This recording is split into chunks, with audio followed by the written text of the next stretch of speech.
Na una sasabihin mo, I already had everything, pero bakit ganon? Nawala na lang bigla. Kundi lang sana dumating to, kundi lang sana nangyari to, kundi lang sana, di ba? Yung mga ganong thoughts natin, ganong mga iniisip, kung hindi lang talaga. Pero there's a greater purpose doon eh. Bakit? If babasahin nyo kasi itong Genesis 2 and 3, ginawa ng Panginoon yung tao or si Adam and Eve ng may free will. Hindi tayo robot na ginawa ni Lord na sunod-sunuran lang sa Kanya. Meron tayong kakayanan na mag-decide for our own. Pero syempre, ayon bilang tao, sinasabi nga natin na nature ng mga tao ngayon na maging pasaway. Alam natin yung tama, pero mas pinipili natin gawin yung mali. Alam natin yung mali, pero gagawin natin. Di ba? Alam natin yung tama, pero parang, ang boring. Sige, dun tayo sa may thrill. Amen? Parang ang tahimik ng mga nakakasunod pa ba? Naiintindihan ba natin kung ano? Parang feeling ko tuloy ang lalim na bigla nung sa Bible natin session. Pero eto kasi yung the beginning guys. Na inintroduce sa atin yung Bible na everything was good and at the same time, everything that was good faded away. Diba? Ayun, so, nakakaano pa ba ang lahat? O baka mamaya, kailangan na ba natin mag-shake na naman? Shake. Parang pagod na pagod Pagod na ba sa school?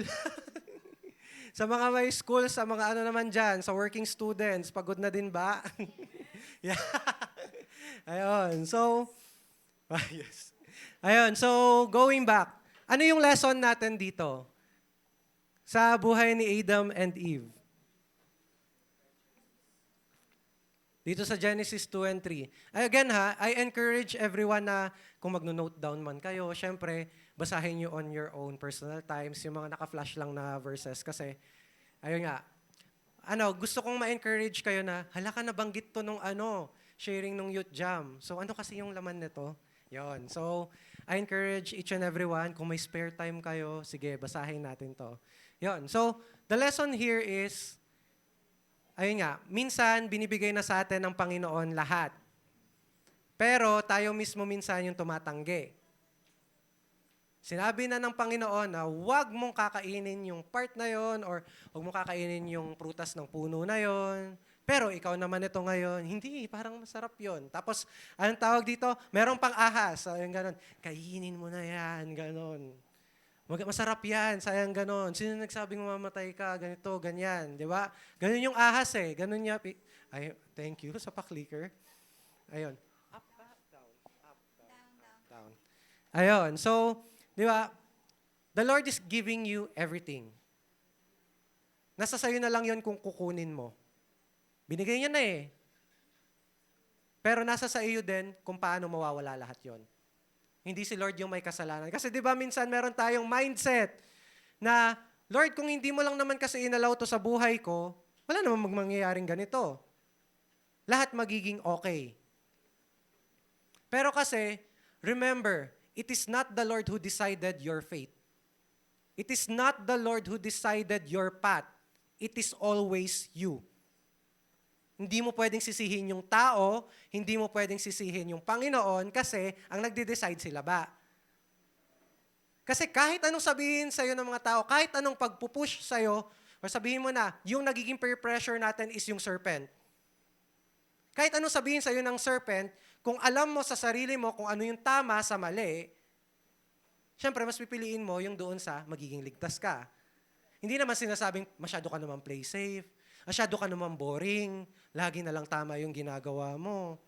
Yan, kasi this generation, nandun tayo sa hype na, hey, try natin yung curiosities natin. Uy, ano kaya to? Uy, ano to? Try nga natin to. Di ba? Di natin mapagkakaila talaga yon. Pero, tandaan natin, for every actions that we take, there is an equal repercussions. Uy, repercussions! Ibig sabihin, meron lang kapalit na yan. Na consequences, yan. Hindi natin pwedeng sisihin talaga kahit na sino kasi the decision is yours. Amen? Amen. Yon. Next, experience. Second pointer, experience. Dito, si John the Beloved ang ating main character. Bakit si John the Beloved? Kung mapapansin nyo sa Bible, syempre, bibigyan ko lang kayo ng glimpse. Nasa sa inyo na yon kung paano inyo i-research to, paano nyo hahanapin. Pero si John, may kapatid siya dito, John and James. So fishermen din sila. Magkapatid to.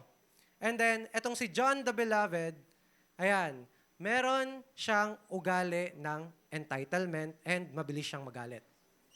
Nandyan siya sa Mark 9:38-41. Bakit siya naging entitled dito? To give you a quick story, during this time, sabihin natin yan ha, si Jesus, kasama natin, disciple tayo ni Jesus. Tapos may nakita ako doon na nagka-cast away siya ng spirit, parang lumayo ka sa katawan ng batang ito, ganon. Merong ibang tao, hindi nila kilala. Pero ginagamit nila yung pangalan ni Jesus. Tapos ngayon, bumalik si John kay Jesus. Sabi niyang ganon. Jesus, sabi niyang ganon. Hindi naman natin kasama yun pero bakit ginagawa niya yun? Tapos patigilin mo nga siya. Pero dito ni-rebuke ni Jesus si John. Kasi parang pinaalala niya na, bakit kailangan mong pansinin yung taon yon?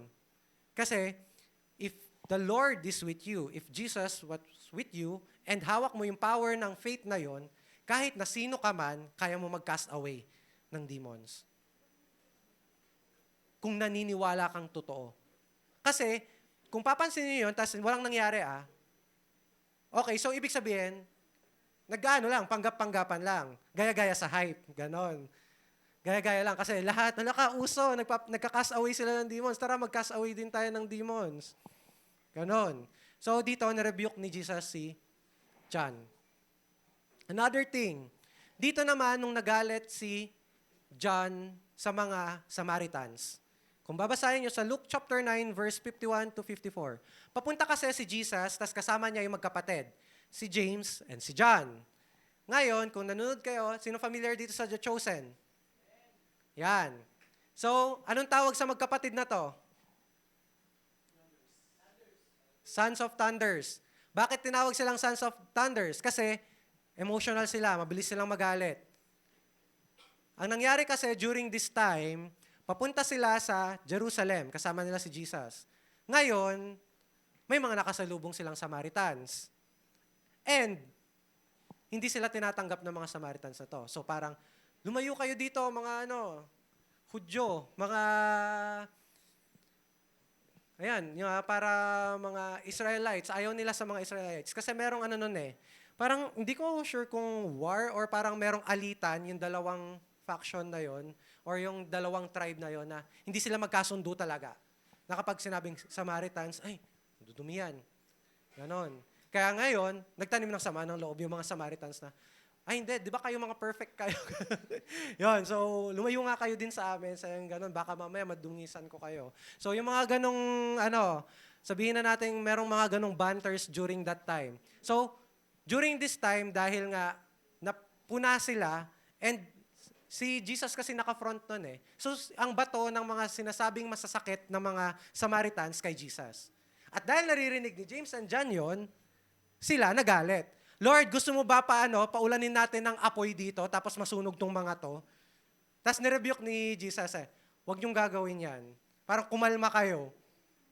Ako nga, di ba? Ako yung sinabihan, di ba? Pero hindi naman ako nagpababa ng apoy. Tapos kayo, gusto niyo magpababa ng apoy? Tsaka makikita natin dito kung gaano ka-merciful si Lord Kasi di ba, ang dali sa atin mag-curse ng ibang tao.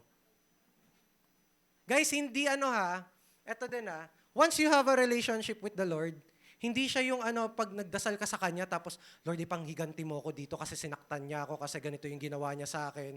Sana hindi masarap yung pagkain niya mamayang gabi. Yan, yung mga gaya ng di ba? Yung mga gaya, sana sumakit yung tiyan mo, ganon. Yan, yung mga away natin, this generation. Di ba, mas madaling God is not like that. Hayaan mo na ipag-pray mo lagi kay Lord na, Lord, alam ko na may pinagdadaanan lang din siguro yung taong yun. Ikaw na bahala sa kanya. Huwag mo namang i-curse yung tao. Oh, diyan, aminin, yung mga nagpaparinig-rinig dyan. Hindi ko alam, sa mga notes, ganon, o kaya sa mga post, yung mga mahilig mag-share o ganito, tapos meron ng pinaparinggan. Praise God. So, ayun, tawag dito.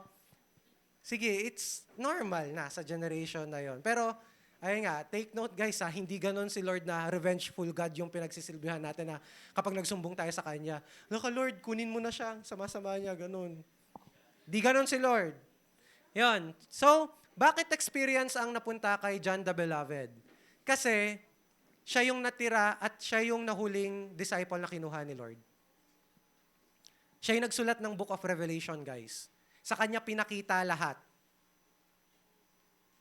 So alam mo yun, no? From nire-rebuke lang lagi ni Lord, ang entitled niya kasi masyado, lagi siyang nagagalit. Pero siya pa yung ginamit ni Lord na, siya pa yung John the Beloved na mahal ng Panginoon. Amen? So, siya yung nakaranas ng lahat. Until the end. Hanggang dun nga sa Revelation. So, yung experience ni John the Beloved, hindi natin talaga mapapantayan yan. Kasi ever since, di ba, parang ang saya naman nun, kasama mo si Jesus sa journey, hanggang sa dulo, kasama ka pa rin niya. Amen.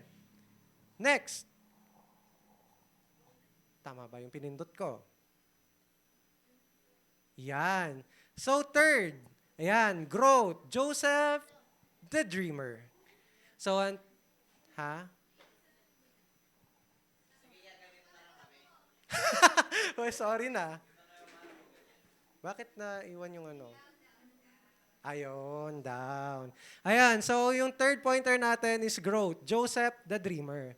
So, kung mapapansin nyo dyan, may nakalagay, spoiled, sold, success, start, run, and finish. So, tingin nyo, ano yung sinisimbolize niyan?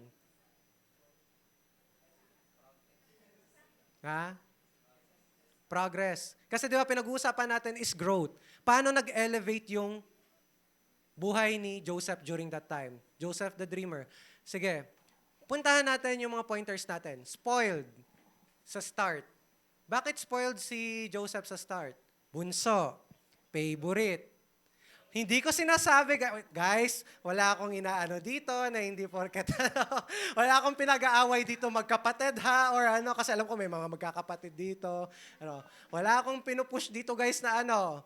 Pero dahil during that time, binanggit kasi guys doon na favorite talaga si Joseph. Siya yung bunso. Diba? Imaginein mo ha, bakit siya lang yung binigyan ng balabal na colorful? Pwede naman yung bigyan yung lahat ng mga anak niya. Bakit si Joseph hindi? Favorite. Bakit? Anong ganun? Huy. Ayun. Tapos, at the same time, sumbungero kasi din si Joseph. Dahil favorite, lagi siya nagsusumbong. Kalokohan ng mga kapatid niya, susumbong niya sa nanay tatay. So, kauwi, ayun, mapapagalitan yung mga kuya niya. Amen. So, ganon ka-spoiled, nag-start si Joseph the Dreamer. Dahil nga favorite, laging napagbibigyan. Okay. Next, ano yung naging run niya? O, yun. Dahil sa pagiging spoiled niya, napikon sa kanya lahat ng mga kapatid niya, binenta siya. Legit, guys. Basahin niyo yung story ni Joseph. O, di ba, nakakurious na kayo? Hanapin niyo na yan sa Bible. Yan yung purpose ng natin. So, hinulog siya sa balon, kung saan di siya makakaakyat. Tuyong balon yun, guys. Baka isipin nyo may tubig, edi nalunod siya. Malalim yun. So parang, balon or bangin ba yun? Pero alam ko, balon yun eh. So, tuyong balon, doon siya, hinagis. Ay, sino pa dito yung nakaabot dito nung kunento ni Ate Jean yung story ni Joseph na 2 oras, 3 oras? O yun. So kung nalaman niyo yun, so nakwento na ni Ate Jean yun. Ayun, so yun yung naging buhay ni Joseph na binenta siya ng mga kapatid niya. Napunta ng Egypt si Joseph. Sa tingin nyo, doon nag-stop yung lahat nung binenta siya? Hindi. Kasi nakulong pa siya doon, napagkamalan pa siya na na nagkakaroon ng affairs doon sa asawa nung pinagtatrabahuan niya. Amen? So maraming pinagdaanan si Joseph during that time. Pero, despite na ganun yung pinagdaanan niya, sa tingin nyo, tumigil siya? Hindi, di ba? Hindi siya tumigil kahit na sobrang hirap ng pinagdaanan niya. Guys, o sige, hindi ko naman sinasabi na lahat dito is family-oriented. Pero sino dito, or magtaas kayo ng kamay na hindi nyo kayang mabuhay nang wala yung mga magulang ninyo? Pastos. Ayan, so, sino dito yung kaya nyo mabuhay ng kayo lang? Wala kayong kapatid, wala kayong pamilya. Ay, wow. Ayun. Siyempre, di ba, ang hirap na lumakad ng buhay na to nang wala kang nasasandalan. Amen? So, paano pa ngayon si Joseph? Na hindi niya kilala lahat ng mga tao doon. Nahiwalay siya. Tapos bata pa siya noon, ha? Nung binenta siya ng mga kuya niya kasi bunso siya, eh. Amen? Pero, did that situation stop Joseph? Hindi, di ba? Kasi yun nga yung naging journey niya. The growth na meron doon kay Joseph. Another thing in the Bible, makikita natin yan. And yung legacy na iniwan ni Joseph na naging leader siya sa Egypt. Amen? Nadala niya yung family niya and at the same time yung generation nila sa Egypt. Actually, nakakatawa nga yun eh. Kasi dinala niya siya palang dahilan kung bakit nandoon yung mga Israelites sa Egypt. Tapos 'di ba nagkaroon tayo ng Moses tapos nilalabas ngayon sa Egypt yung Israelites. 'Di ba? What are the odds? Hindi, pero kasi during that time, ayun nga na lilipas at lilipas din yung life ni Joseph. So yung mga sumunod na mga leader ng Egypt, hindi nakilala yung generation ni Joseph. Para magtataka na lang, sino yung mga yan? Bakit nandito yung mga yan? Hindi naman mga Egyptians yan. Israelites yung mga yan. O yun, naging ending, naging slaves silang lahat. From doon na nagiging prosperous yung life nila. Tapos, after ng reign ni Joseph, naging slaves lahat ng mga Israelites. Pero yon, going back sa life ni Joseph, o, di ba? Naku-curious na ba kayo? Magbabasa na ba kayo ng Bible? At sa mga characters. Maraming transition talaga, guys. So, yon, Joseph had a success. He finished strong. He started weak, but he finished strong. Hindi talaga minsan mahalaga kung gaano ka kagaling nagsimula eh. Nandun talaga sa kung ano yung ending natin, guys. And ganun yung pinatunayan dito ni Joseph. Na yung growth niya na natuto siya sa experience niya. And dun siya lumago. Next. Mali ako ng pinindot. Ay, kailangan ko pala. Ayan. Nag-update naman pala siya. Next. Action. Yan. Mga natin dito characters is si Paul and Silas. Ewan ko not sure kung lahat kayo kilala nyo na si Paul and Silas. Pero if you will read Acts chapter 16, verse 16 to 40, ito yung time na they prayed and praised upon persecution. Amen. So ano ba yung quick backstory ni Paul and Silas? Ano ba nangyari? So, meron kasi silang mission during this time. And yung goal nila is, ayun nga, to praise the Lord and to worship the Lord. Pero during that time na nagta-travel sila, merong sumunod kasi sa kanilang, sige, hindi na natin sasabihin baliw, pero possessed. So, sinabi naman yun dun sa Bible na there's a woman that is demon-possessed. And kung tutusan, ang ganda ng ang ganda lang gift, pero ang pangit, demon kasi. So parang, yung kasi, yung demon na yon is, alam niya kung ano yung future. Nalalaman niya kung sino yung mga taong to, kung ano ba talaga sila. So, merong master yung na yon, babae. Slave kasi siya. Pero demon possessed siya. So, pinagkakakitaan ngayon ng mga master na yon, yung babaeng yon. Kasi sino ba namang papahula ka sa akin, ganon. Ganito yung mangyayari sa'yo, ganyan, ganyan, ganyan. Di ba? Parang yun yung nagiging source of income nila. Pero ngayon, dahil naglalakad lang si Paul and Silas, alam mo yon yung parang nonchalant ka lang, naglalakad lang kayo, yan, lakad. Tapos, alam ko, ito yung pupuntahan natin, yung goal natin. Tapos, bigla may sumusunod sa'yo. Hala ka, sayang ganon, yung dalawang yan. Maka-Diyos yung dalawang yan. Kilala nilang Panginoon. Sayang ganon. Anak sila ng Panginoon. Ganito, ganyan. Tapos anday. Guys, anong tawag dito? Kung tutusin, wala namang ginagawang masama yung babae. Tama? Possessed lang siya. I mean, wala naman siyang ginagawa kasi parang pinapangalandakan niya pa nga na they're disciples or apostles of God. Or ginagamit sila ng Panginoon para gawin yung mission na pinapagawa ng Panginoon sa kanila. Which is parang, free advertisement, ganon. Parang meron kang free ads na meron dyan sumusunod sa'yo. Okay, guys, ito, yung parang kunyari, nagbebenta ka ng ice cream. Tapos ayaw mo nagsasalita ka, tapos may sumusunod na, ice cream, ganon. May cheese, may ube, may strawberry, bili na kayo. So parang ganon lang siya. Okay, yung mga nostalgic na lang dyan na tunog.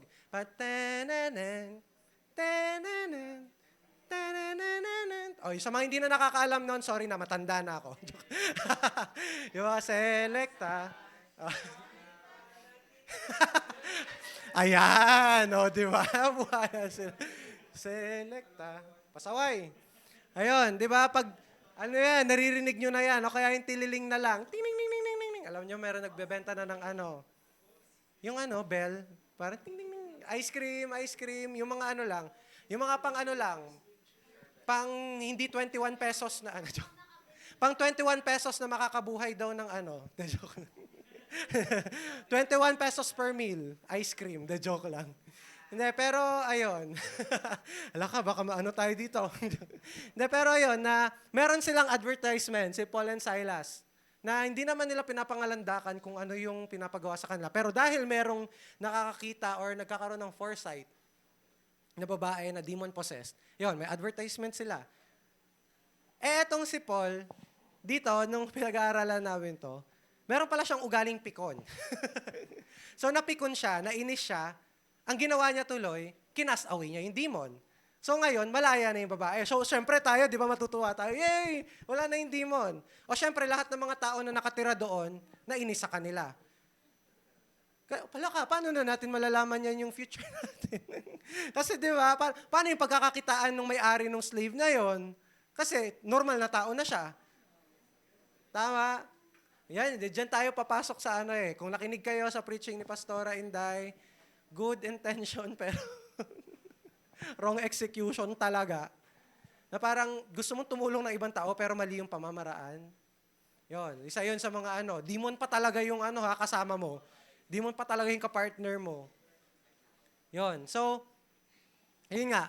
During this time, Paul and Silas, dahil sa ginawa nilang yon na kinast away ni Paul, yung demon, ayun, nabugbog talaga sila, nahampas talaga sila, na-flog sila.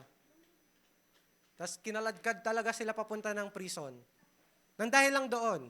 Kung tayo bilang mga Christian, ma-appreciate natin yun Kasi nagkasawi ng demon. Pero sila hindi. Di nila maintindihan yon. So, during that time na nasa kulungan sila, this is the great thing. Sino dito kapag nakulong, magdadasal, kakanta, tapos okay lang sa kanila? Yung nasa balita. Sino yan? Hindi ko alam yan. Sino dito matutuwang makulong, guys? Sige. Rephrase natin. Sinong matutuwa sa inyo na makulong nang wala kayong ginagawang mali? Wala, di ba? Tapos ilalaban yung, inosente po ako. Tapos nakahawa ka sa rehas, tapos nakabidyo ka. Inosente po ako, wala akong ginawang masama. Ay, free food. Ay, wow. Masyadong positive yung natin Yung mindset na Hansi Bear. Free food daw. Totoo nga naman, libreng pagkain, libreng tirahan, libreng tulugan. Di mo isipin yung kuryente, tubig. Guys, hindi ko kayo ine-encourage na makulong. No. So, ayun, during that time, nakulong si Paul and Silas. Pero yung ginawa nila, they prayed and praised the Lord. Kahit na pinapersecute sila ng mga tao doon.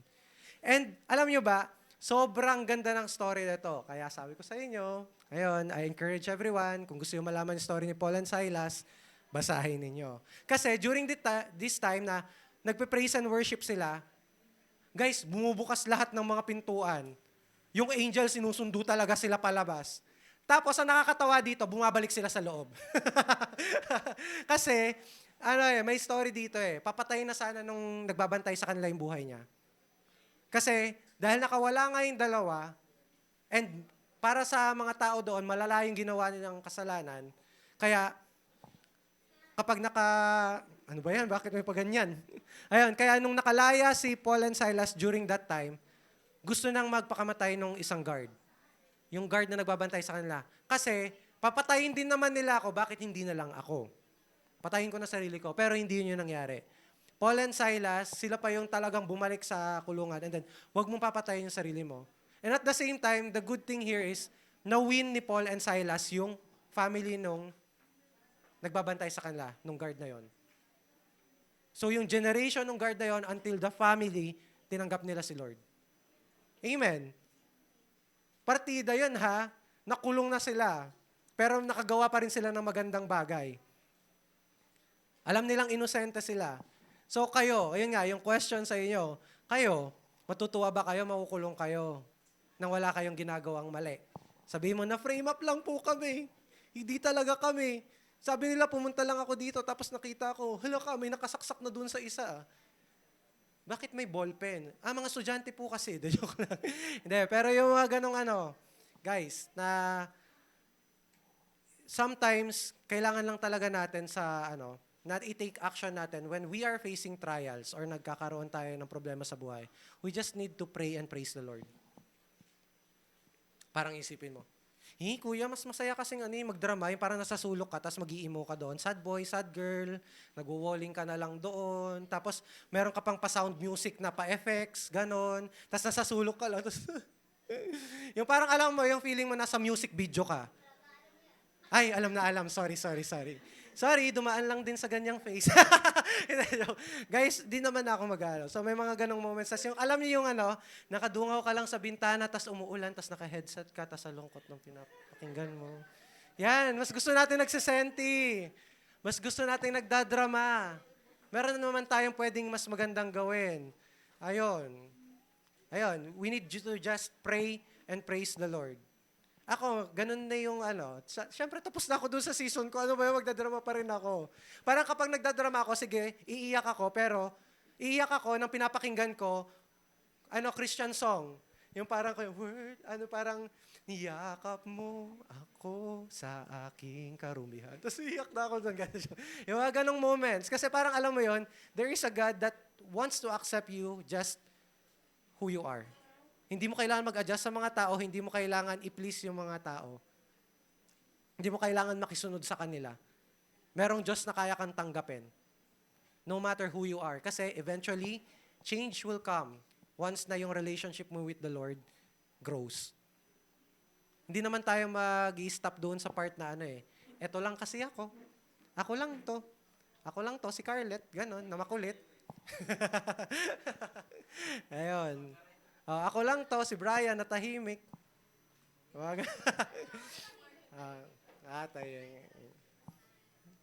Ang kulit. Ayun, so sometimes we just need to take action doon sa mga nangyayari sa atin. Na despite na tayo yung nasa disadvantage, when we pray and praise the Lord and ask Him to help us.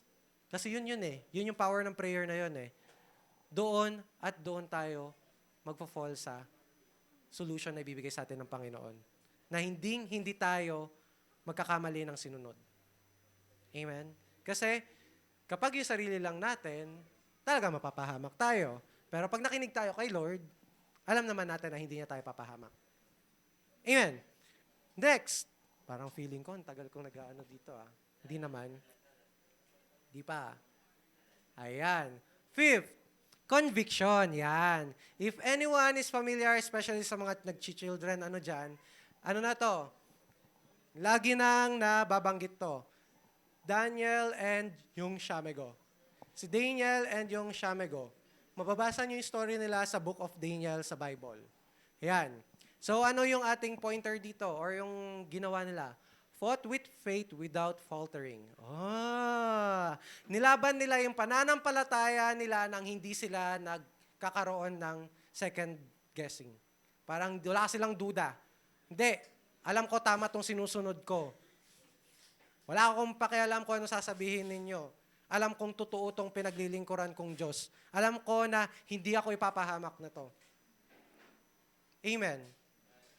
That's their conviction in their life. Kasi during this time, nung nandun sila sa, hindi ko na matandaan kung sino yung hari tuloy. Sino kasi nga yung hari doon? Sino makakapag ano? Ha? Ayun, so si King Nebuchadnezzar daw. Yung hari during that time, guys, sa sobrang ano nila, faithful with their faith, or faithful nila kay Lord, kahit anong sabihin ng mga tao doon, hindi sila nagpapatinag.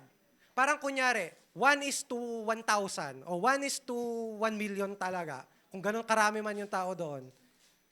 Sila yung parang namumukod tangi doong mga tao. Na pinaninindigan nila kung ano yung pananampalataya nila, kung ano yung gusto nilang sundin. And si Lord yon. Amen? Kaya nilaban nila Nilaban nila yung pananampalataya nila. Daniel, ano nangyari sa kanya?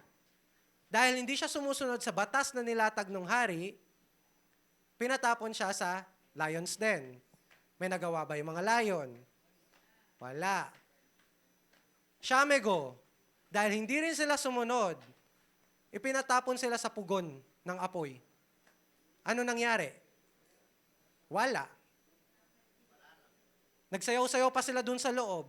Tapos sabi nila ganun, halaka, 3 lang yung inano natin dun, tinapon sa loob. Bakit 4 na sila? O, sino yung pang-isa doon? Sabi nila, yes, it's Jesus daw, si Lord yon, na Jesus is rejoicing with them na dahil sa faith nila, dahil sa pananampalataya nila, alam nila na, hindi, poprotektahan kami ng Panginoon namin, hindi kami masusunog dyan. Ayun, hindi nga sila nasunog. Nagsasasayaw-sayaw pa sila doon. Tapos nawiwirdohan yung mga tao. Ano ba yan? Bakit may mga sumasayaw doon? Tapos 4 pa sila.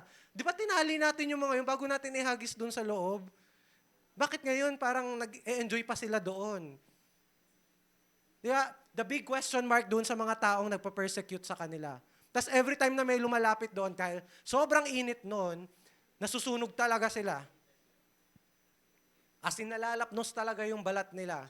Imagine niyo kung gaano kalaki yung protection ng Panginoon kung sinusunod mo lang siya. If you wholeheartedly follow and yung conviction mo with the Lord, yung protection niya over you and your family, hindi mawawala yan. Amen? Katulad nga na sinasabi natin earlier, it's our own decision naman kasi. Hindi naman napipilit ang conviction, guys. Pero, yan lang yung masasabi ko sa story na Daniel and Shamego when it comes sa conviction nila with their faith. Na walang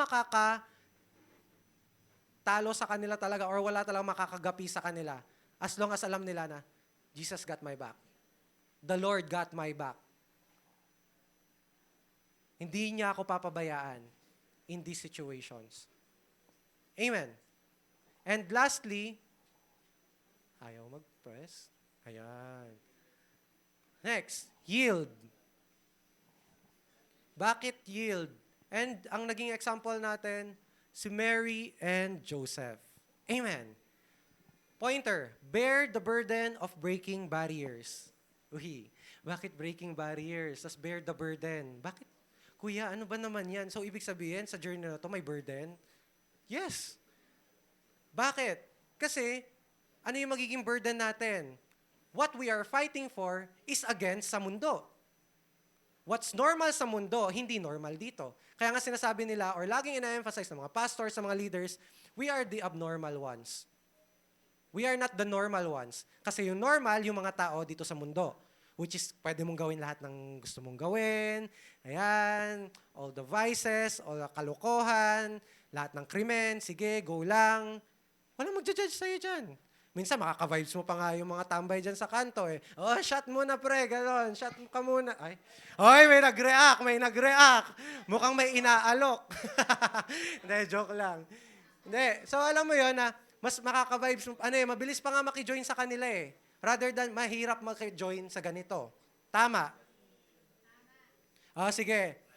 Sino dito, dahil nga nandito tayo sa pointer na to, sino dito yung, yes, we are Christians. We have this relationship with our Lord. This is not a religion, guys. This is a relationship with the Lord. Lagi natin tandaan yon. We are Christians.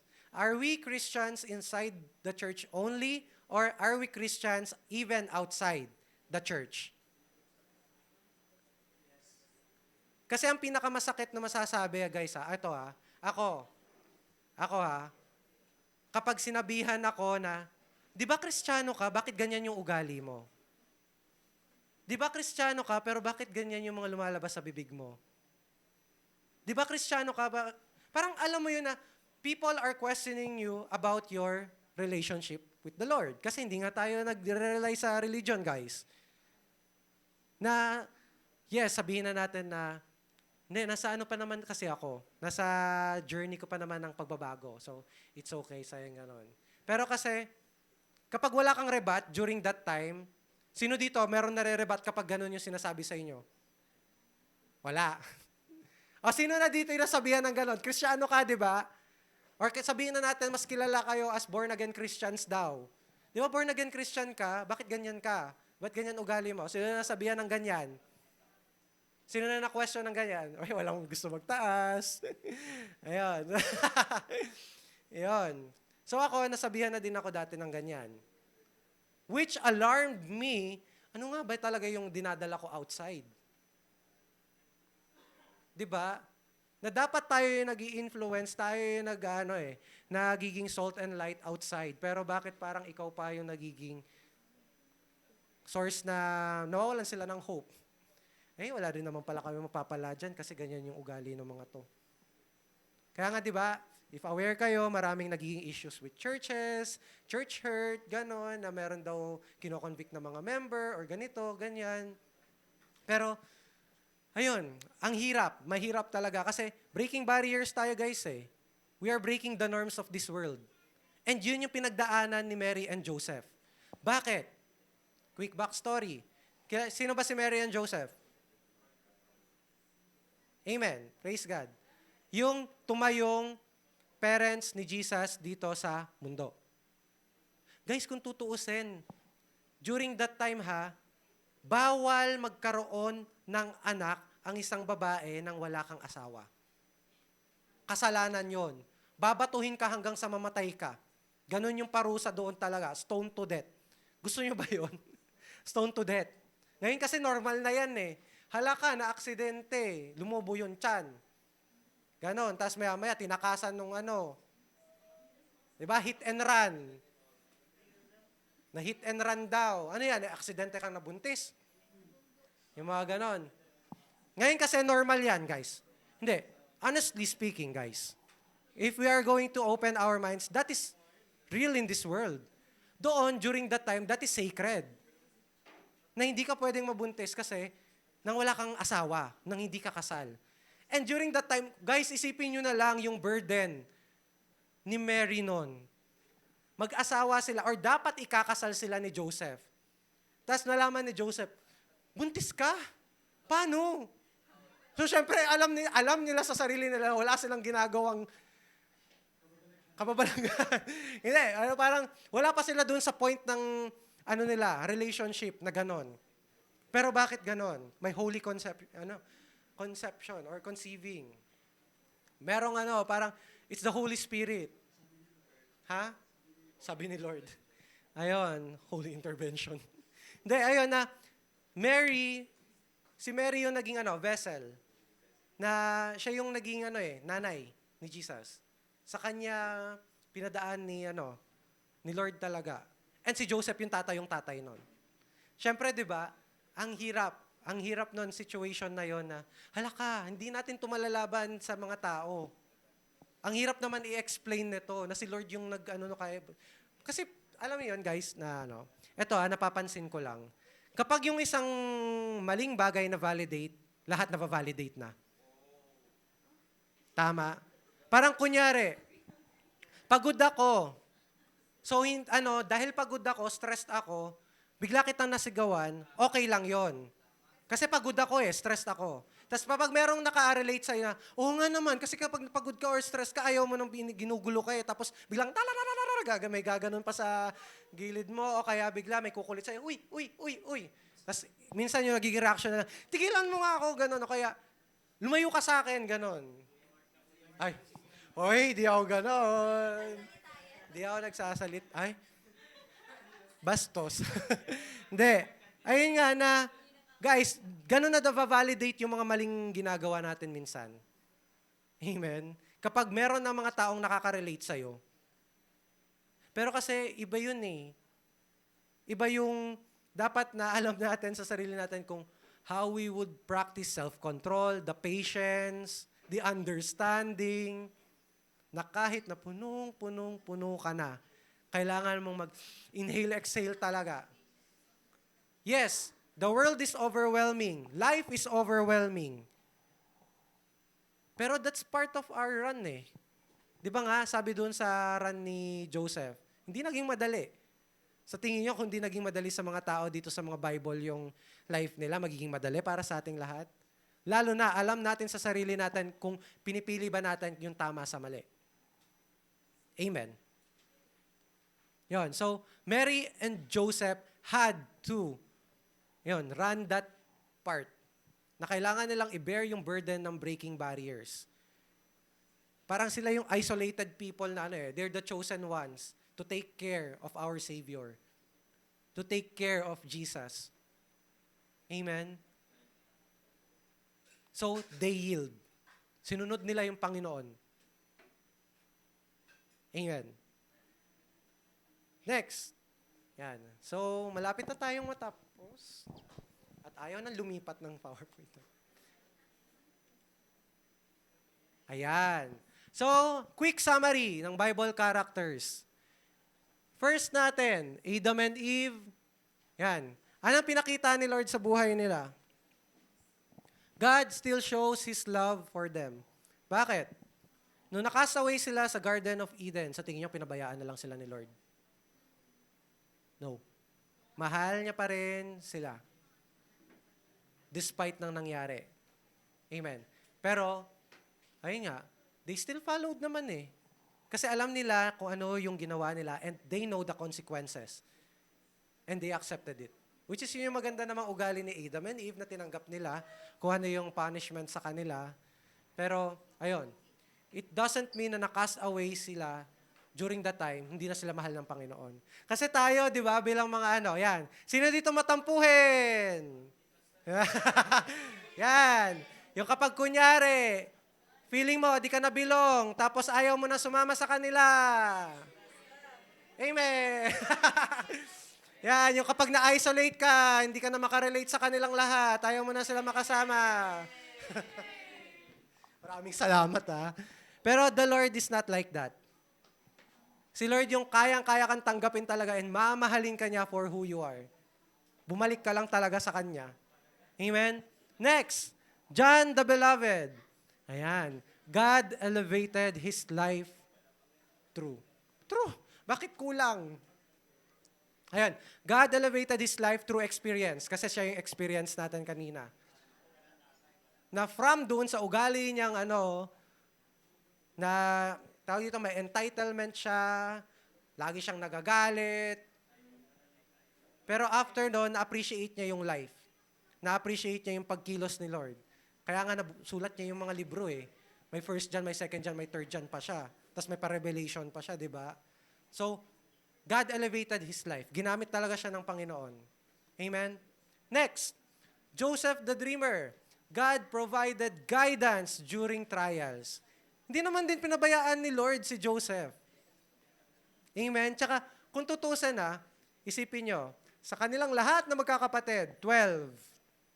Initially, 13 nung pinanganak si Benjamin. Tama ba? Okay. Correct me if I'm wrong, guys. Yung natin, medyo tumatanda. Nangangalawang. Pero ayun, sa lahat-lahat na magkakapatid na yun, bakit si Joseph pa yung pinili? Kasi favorite din ni Lord yung mga bunso. Joke lang. Hindi. Hindi, joke. Guys, panganay talaga ako. Wala akong nilalaban dito. Ayun, hindi. Ayun, bakit pinili ni Lord si Joseph? Bakit pinrovide ni Lord yung guidance kay Joseph? Kasi ganun pumili si Lord eh. He chose the broken people. May ugali si Joseph na spoiled, sumbungero, and at the same time, high and mighty. Kasi nung nanaginip siya, lagi niya sinasabi sa mga kapatid niya, pati sa mga nanay niya, luluhod kayong lahat sa harap ko. Parang ganun yung pagkakaano eh. Although sabihin na natin, in-explain naman niya, na naginip po kasi ako, meron 12 na dayami or 11 na dayami, tapos nandun ako, tapos biglang yumuko. So ano yung tinutukoy niya? Siyempre, interpretation ng mga kapatid niya, 11 tayo magkakapatid. So yuyuko kaming lahat sa'yo? Tapos meron pa, pangalawang panaginip, pati daw yung araw tsaka yung buwan, lumuhod din. Nag-bow down din. Yung parang tinutukoy na araw at buwan doon, parang interpretation nila, yung nanay at tatay ni Joseph. So lahat sila luluhod kay Joseph, which is eventually nangyari din. Kasi nung naging leader si Joseph sa Egypt, ganun nga yung nangyari. Amen. Siguro hindi lang na-handle ng maayos ni Joseph. Siguro wrong wordings, wrong choice of words. Luluhod kayong lahat sa akin. Ganun na, naginip ako, lumuhod daw kayo sa aking lahat. Ang galing, di ba? Tapos ikaw, wow, parang, what? Ayan, parang initial reaction mo, tadyakan kita dyan eh. Ang pinagsasasabi mo eh, kaltukan kaya kita, ganon. Di ba? Bunso pala ha, yan, tinapon tuloy siya doon sa benta ka sa amin ngayon. Di ba? So, still, God provided guidance kay Joseph during those times na nagdusa din naman siya. Pero hindi naman kasi na-stay naman yung buhay kasi ni Joseph na ganun lang yung ugali niya ever since eh. Siya yung naging understanding at the end. Kinupkup niya yung buong family niya. Next, Paul and Silas. God poured His anointing for them to go on. Amen. Siyempre, kayo ba naman guys, umawit lang kayo, nagdasal lang kayo, nakawala kayo sa ng kulungan. Yumanig pa talaga nun, nagka-earthquake pa talaga nun, guys.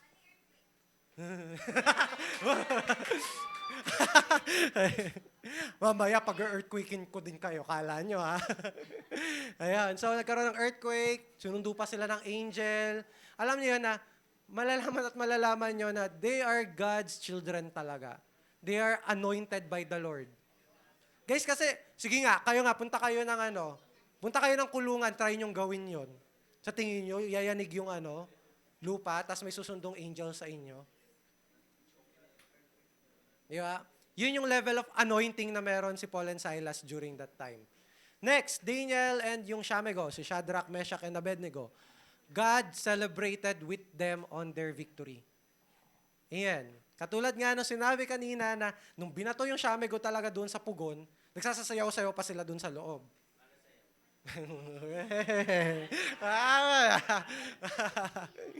Bakit? Ay, wow. Hindi ko din alam. Wala ko dun, guys. Let's go. Bastos. Ayan, so, God celebrated with them. Kasi yung victory na yon hindi lang sa kanila yun eh. Inalay nila yung victory na yon para kay Lord. Na Lord, eto kami. Nagtagumpay kami kasi alam namin na you are a victorious God. And hindi mo kami papabayaan. Di ba? What a faithful people. Si Daniel and then yung Shamego. Guys, magkakasama sila during that time, ha? Pero magkakahiwalay lang siguro sila ng places. Yon, kasi si Daniel, nagtatrabaho siya, kasama niya yung hari. Yung Shamego, hindi ko alam kung sino yung kasama nilang nagtatrabaho. Pero yon, and next, lastly, Mary and Joseph, ayun nga, God favored and chose them. Sila yung pinagpalang dalawa na pinili, na magbabantay talaga sa Savior natin. Kayo ba, kung kayo yung bibigyan ng opportunity na ganon, ano mafe-feel nyo? You are the chosen one. Huy. Ha? Ay, I feel honored daw. Ayun, sabi ni Sister Hannah. Ayan. She will feel honored. So, Lord, if ever... Ay, pinag-pray. The joke lang. Hindi, pero si Lord daw yung dyan eh. Ayun nga na, you will feel honored eh, na ikaw yung favored one, ikaw yung chosen one, ikaw yung pinili. Tama? So, hindi na pala gumagana to, no? Amen. So, out of all dyan sa mga bagay na yan, guys, papunta na po tayo sa conclusion. Sa tingin nyo, guys, anong nakakalimutan natin? Conclusion. Instrumentalist. Hindi. Sa tingin nyo, ano nakakalimutan natin? We are overwhelmed right now ng mga buhay or some of the people in the Bible. Okay? Di ba? May curiosities na, napapatanong kayo, hey, parang gusto kong try basahin yan, gusto kong try check yan sa Bible. Pero ano yung nakakalimutan natin sa tingin nyo? Right now, sige, ano yung naging focus ninyo? Anong one? Ha? Ano yung Ano yung pinaka main na tumatak sa inyo ngayong araw na to? Adam and Eve. Okay, praise God. Adam and Eve, ha? Yung mga tao, ano pa? John the Beloved. Amen. We are focused right now doon sa story ng mga tao. Na, yes, they are people that we can use as an instrument for our lives to change ourselves. Matututo tayo sa kanila eh. Pero, katulad nga ng sinabi natin, guys, ano yung natin to? History turning into legacy, di ba? Whose legacy is this? Sa tingin nyo?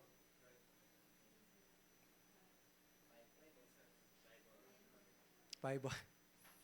Okay. So, this whole Bible thing or parang whole topic na pinag-uusapan natin, this is a legacy of our Lord God and Jesus. Bakit hindi natin nakita si Lord and hindi natin nakita si Jesus all throughout ng mga stories na yon? This is not just a history, guys. This is His story. So, it was never about you. It was always about Him. Amen? So, yung history na to, it's for the Lord. Ginamit niya yung mga taong yon. Tsaka dito natin kasi ma-appreciate si Lord na napaka-humble naman ni Lord. Ibang tao yung pinofront niya, hindi siya. God suffered in all of those. Bakit? Mahal na mahal niya lahat ng mga taong ginamit niya. Kahit na yung iba hindi siya sinunod. Kahit yung iba, ibang path yung pinuntahan nila. God was the most damaged one. Siya yung pinaka-nasaktan, siya yung pinaka-nahirapan, siya yung pinaka-nagdusa. Kasi kung babasahin niyo yung Bible, may part na sinasabi niya sa sarili niya na, nagsisisi akong ginawa ko yung mga tao. Pero at the same time, everything na ginawa niya daw is good. And at the same time, nandun siya sa part na, hindi dapat ito yung ma-feel ko. Alam niyo ba, kaya sobrang, personally, I love rainbow.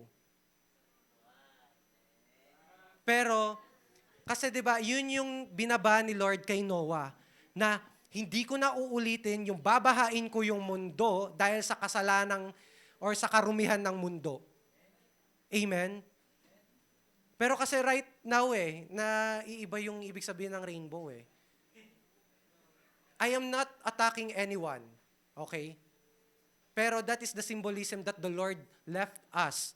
And for others to use it on other things, para sa akin, nakalungkot. Pero I'm not judging everyone. Kasi hindi naman kasi lahat, katulad natin na we are brought here in this place. We are guided by the Lord. Kasi hindi naman natin alam yung life story ng lahat. Amen? Merong mga ginamit si Lord sa Bible na there are persecutors of Christians. Pumapatay sila ng mga Kristiyano pero ginamit pa rin sa ministry ni Lord.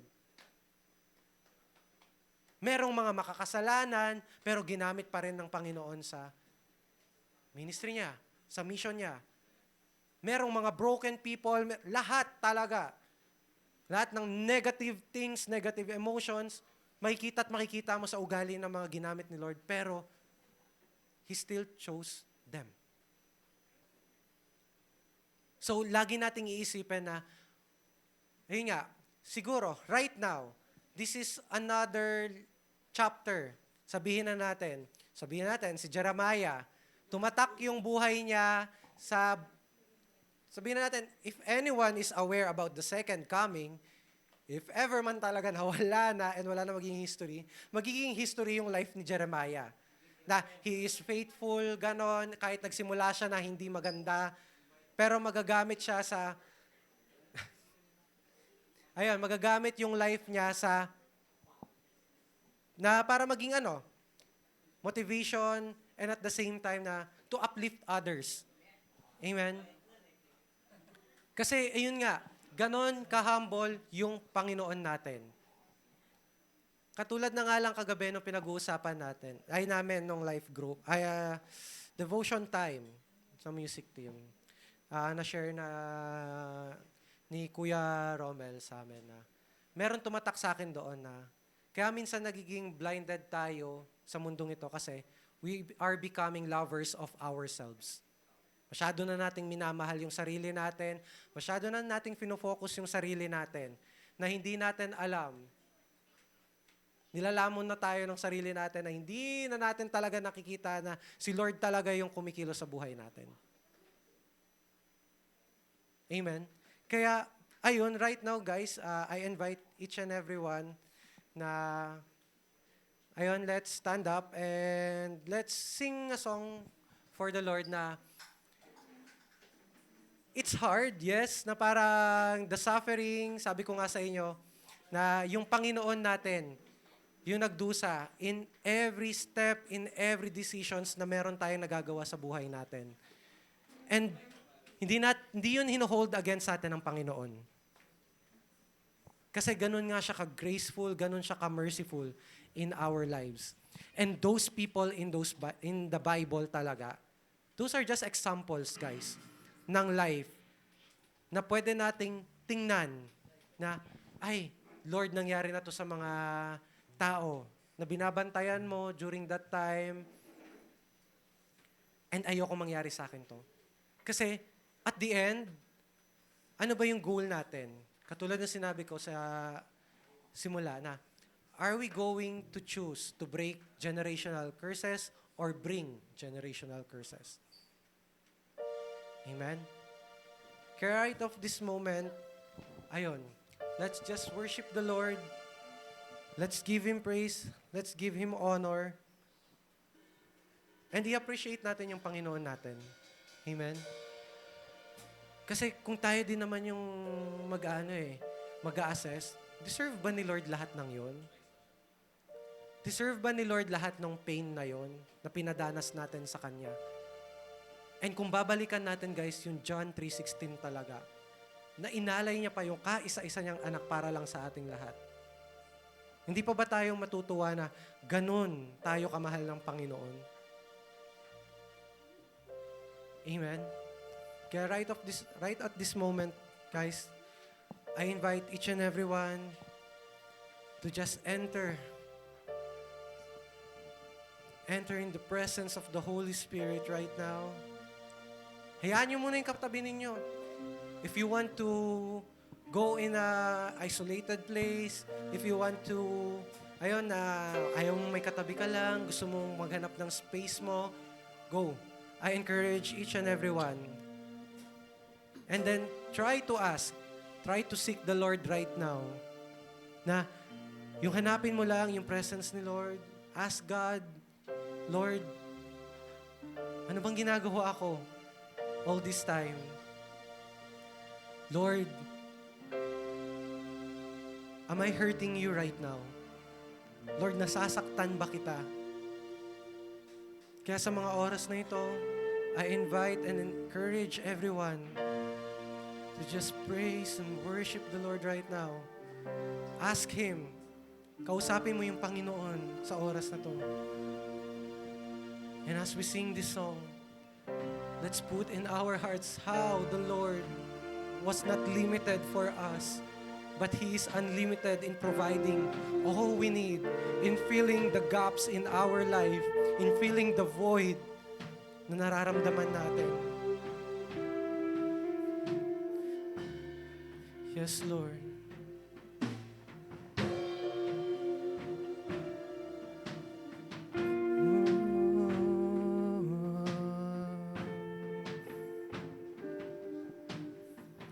Jesus,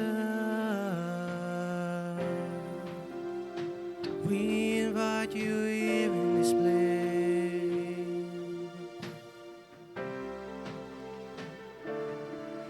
I breathe in the presence of the living God. I take in the goodness of your love. I live